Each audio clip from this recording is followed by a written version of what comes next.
অন্যরকম একটা দুর্বলতা কাজ করে সাকিব খানের উপরে। আর সাকিব খানের তো বিগ ফ্যান ছোটবেলা থেকে।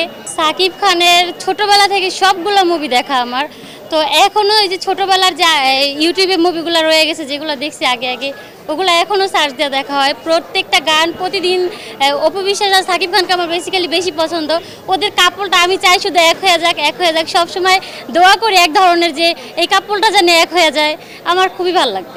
রাজকুমারের গানগুলো আমার খুবই ভালো লাগছে।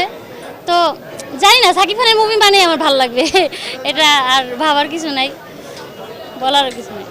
অনেক ভালো লাগবে। অনেক মুভি দেখছি, কোনো মুভি বাদ নাই। গত বছর মনে হয় মেবি দেখছি। আমি জানি না, আমার কেন জানি মনে হয় অপুর সাথে ওরা এত মানায়, অন্য কারোর সাথে ওরকম মানায় না। হ্যাঁ, কেমিস্ট্রি ভালো লাগে। এরপর হচ্ছে আবার দুইজনই একটু গুলু গুলু টাইপের না, এই জন্য আমার বেশি ভালো লাগে। ফার্স্ট ওয়াইফ, এই জন্য প্রায়োরিটি ওরে দেওয়া উচিত আমার মনে হয় আর কি। এই জন্য রাজকুমার দেখে তো আমার অনেকই ভালো লাগছে। আরও চিন্তা ভাবনা আছে যে আরও শাকিব খানের যদি ছবি আর রিলস হয় তাহলে আরও দেখার চিন্তা ভাবনা। তো ঢাকায় আসছি খুবিদের সাথে আর কি বেড়াতে।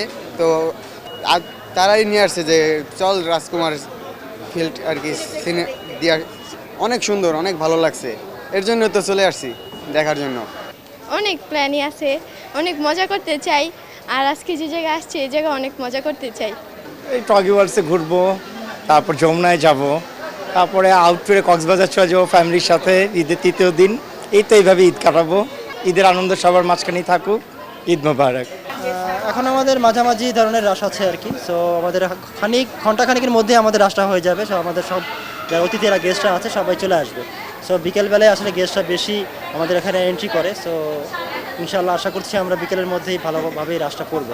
লেগেছে। I highly recommend everyone two please watch Jintu with your friends and family. কারণ এই ঈদে আরও অনেকগুলো সিনেমা রিলিজ হয়েছে, সেই সিনেমাগুলো আপনারা অবশ্যই দেখবেন।